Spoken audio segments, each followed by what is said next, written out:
اس وقت جو P M L N کی حکومت ہے، جو عمران خان صاحب نے ایک پولیٹیکلی چال چلی ہے کہ وہ اسمبلیوں سے استعفیٰ دے کے باہر جا رہے ہیں تاکہ الیکشن کی راہ ہموار ہو سکے،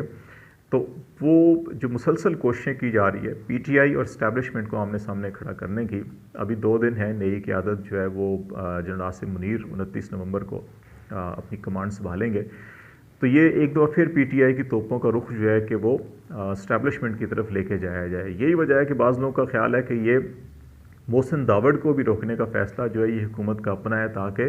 ایک طرف محسن داوڑ جو ہے کہ وہ اسٹیبلشمنٹ کی طرف اپنی توپوں کا رخ کریں گے، حملہ کریں گے، اور ایک طرف اعظم سواتی کو جب دوبارہ گرفتار کیا جائے گا تو پی ٹی آئی بھی وہی طرز عمل اختیار کرے گی اور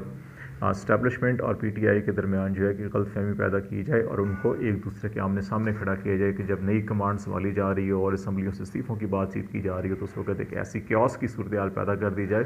کہ ہر جماعت اور ادارے ایک دوسرے کے سامنے دست و گریبان ہوں، لیکن شاید یہ چال بھی کامیاب نہیں ہو سکے گی۔ تیسرا اہم بڑا معاملہ جو حکومت کے حوالے سے اس وقت پی ٹی آئی نے اعلان کیا ہے، اتحادی حکومت کے جو قائدین ہیں وہ سر جوڑ کے بیٹھے ہیں، مشاورت چل رہی ہے، اسحاق ڈار صاحب سرگرم ہیں، وہ پی ڈی ایم کی قیادت سے ملاقاتیں کر رہے ہیں، اور اس وقت جو پی ڈی ایم کی لیڈرشپ ہے وہ یہ فیصلہ انہوں نے کیا ہے کہ پنجاب اور خیبر پختونخوا کی اسمبلیوں کو بچایا جائے گا، ان کی تحلیل کو روکا جائے گا، اور اس سلسلے میں تمام جو قانونی اور آئینی راستے ہیں وہ اپنائے جائیں گے۔ اس سلسلے میں chief minister, speaker, deputy speaker کے خلاف جو ہے کہ no confidence motion step by step لائی جائیں گی، جبکہ دوسری جانب پی ٹی آئی بھی اپنی ان کی جو قیادت ہے عمران خان صاحب وہ اپنے اتحادیوں سے مشاورت کا عمل جو ہے وہ شروع کر رہے ہیں، اور اس سلسلے میں وہ بھی اپنی اسٹریٹجی بنا رہے ہیں کہ مرحلہ وار یا یکدم جو ہے کہ تمام اسمبلیوں سے باہر نکلیں، اسمبلیاں تحلیل کی جائیں، اس سلسلے میں اس کے اوپر بھی کام چل رہا ہے، لیکن ہمارے خیال میں کہ یہ ساری صورتحال جو ہے کہ یہ زیادہ سے زیادہ 4 سے 6 ہفتوں کے اندر جو ہے کہ یہ تمام پروسیس کمپلیٹ ہو سکتے ہیں، کہ اگر کب ایک تحریک عدم اعتماد آتی ہے تو اس عدم اعتماد کی تحریک کو نپٹانے کے لیے 2 ہفتے کافی ہوتے ہیں کہ فوری طور کے اوپر اجلاس بلایا جائے، اس کے اوپر بحث کروائی جائے، رائے شماری کروائی جائے اور اس کو نپٹا دیا جائے۔ دوسری تحریک آتی ہے تو ان کے اوپر بھی 2 ہفتوں کے اندر سارا تیسری عدم اعتماد کی تحریک آتی ہے تو اس کو بھی 2 ہفتوں کے اندر نپٹایا جا سکتا ہے، تو اس طرح سے 6 سے 8 ہفتوں کے اندر یہ معاملات ختم ہو سکتے ہیں، اور پھر جب ایک دفعہ کسی کے خلاف عدم اعتماد کی تحریک آ جائے تو پھر 6 ماہ کے لیے اس کے خلاف دوبارہ پیش نہیں کی جا سکتی، تو اس لیے یہ زیادہ 6 سے 8 ہفتے، آپ 1.5 مہینہ 2، اور وہی جو دسمبر کے وسط تک جو ہے چیزیں ساری کلیئر ہوں گی، دسمبر کے اینڈ تک جو ہے یہ دسمبر کے مہینے کے اندر یہ چیزیں کلیئر ہو جائیں گی۔ ایک اور بڑا اہم مسئلہ جس کے اوپر اعظم سواتی صاحب کی گرفتاری بھی ہوئی اور بہت زیادہ معاملات ہیں، وہ جنرل باجوہ صاحب کے اثاثے ہیں جو چند روز پہلے فیکٹ فوکس نے ان کی اہلیہ کے، ان کی بہو کے جو ٹیکس گوشوارے ہیں وہ پبلک کیے تھے، اور ان کے مطابق انہوں نے کچھ چیزیں ریز کی تھی، کویشچن ریز کیے تھے، تو اس پہ آئی ایس پی آر نے اپنی وضاحت جاری کی ہے، لیکن یہ ایک ادھوری وضاحت ہے، یہ بالکل اسی طرح ادھوری وضاحت ہے جس طرح سے آئی ایس آئی کے چیف نے اور D G I S P R نے پریس کانفرنس کی اور ایک ادھورا سچ بولا اور ایک بیانیہ بنا کے ٹارگٹ کیا پاکستان تحریک انصاف کی مین لیڈرشپ عمران خان کو۔ پھر اس کے بعد جنرل باجوہ صاحب نے یوم شہداء کی تقریب، جو ان کی بظاہر الوداعی تقریب تھی،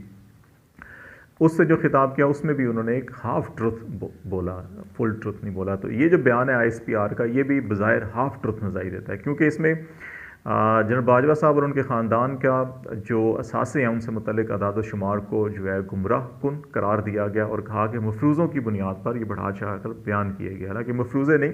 یہ ٹیکس گوشوارے جو ایف پی آر میں خود جمع کروائے ہیں جنرل باجوہ صاحب اور ان کی فیملی ممبرز نے، یہ ان کے اعداد و شمار تھے، کوئی مفروضوں پر مبنی نہیں تھے۔ پھر کہا گیا انتہائی چلاکی اور بدنیتی سی بہو کے والد سمدی اور ان کے خاندان کے اثاثوں کو باجوہ خاندان سے منسوب کرنے کی کوشش کی گئی، تو یہ انہوں نے کہا جو سراسر غلط ہے کہ 6 سال کا دور میں یہ جو ان کے سمدی اور جو فیملی ہے کہ انہوں نے باجوہ صاحب کے 6 سال کے دور میں یہ سارے اثاثے بنائے، اس کو بھی انہوں نے سراسر غلط قرار دیا، اور یہ کہا گیا جی کہ باجوہ صاحب اور ان کی جو اہلیہ ہیں اور خاندان کے اثاثے جو ہیں وہ ایف بی آر میں ڈکلیئرڈ ہیں، اور باقاعدگی سے جنرل باجوہ صاحب اور ان کی فیملی جو ہے کہ وہ باقاعدگی سے ٹیکس گوشوارے جمع کرواتے ہیں، اور وہ اپنے ٹیکس گوشواروں کے حوالے سے ٹیکس حکام کے سامنے جواب دے بھی ہیں، تو یہ بیان جاری کیا گیا۔ اس بیان کے اندر میرا خیال ہے کہ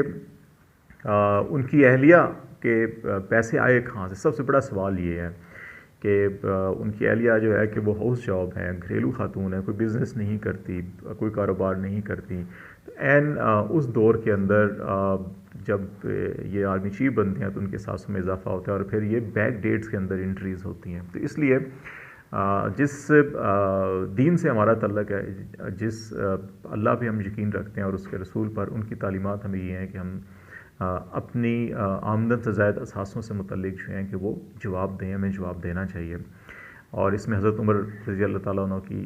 جو سب سے بڑے اسلامی تاریخ کے سپہ سالار ہیں، ان کی ایگزامپل ہمارے سامنے ہے کہ جب ان سے سوال پوچھا گیا ان کے لباس کے بارے میں تو انہوں نے سوال کرنے والوں پہ برہمی کا اظہار نہیں کیا، وہ ناراض نہیں ہوئے، غصے کا اظہار نہیں کیا، بلکہ انہوں نے تحمل کے ساتھ اس کا جواب جو ہے کہ ان کے اپنے صاحبزادے نے جواب دیا کہ انہوں نے یہ چادر فراہم کی تھی جس سے ان کا لباس فراہم بنا ہوا. تو کوئی تشدد نہیں کیا گیا، کوئی اٹھایا نہیں گیا، کوئی اس طرح سے حالات نہیں ہوئے جو آدم سواتی کے ساتھ یا باقی لوگوں کے ساتھ ہو رہے ہیں. تو میرا خیال ہے کہ ہمیں بھی آئی ایس پی آر کو یہ بڑی وضاحت کے ساتھ بتانا چاہیے تھا کہ جنرل صاحب یا ان کی اہلیہ کے جو اثاثے بنے ہیں وہ ان کے آمدن کے ذرائع یہ ہیں اور یہ انہوں نے کام کیا، یہ انہوں نے محنت کی ہے، جو بھی معاملہ تھا. لیکن اس کو شاید انہوں نے کہا جی ہم ٹیکس حکام کے سامنے جواب دیں، کسی کے سامنے جواب دے نہیں ہے. لیکن جب کوئی پبلک آفس ہولڈر ہوتا ہے اور پبلک فگر بن جاتا ہے تو پھر اس کو عوام کے سامنے بھی بیان کر دینے میں کوئی حرج نہیں ہونا چاہیے. بہرحال یہ ان کی اپنی مرضی ہے. پولیٹیکل فرنٹ کے اوپر جو چیزیں ڈیولپمنٹ ہوتی رہیں گی اور نئی کمانڈ بھی 2 دن بعد جو ہے کہ وہ اپنی کمانڈ سنبھالے گی، تو اس حوالے سے مزید آپ کو اپڈیٹ کرتے رہیں گے. خالد جمیل کو اجازت دیجیے. اللہ حافظ.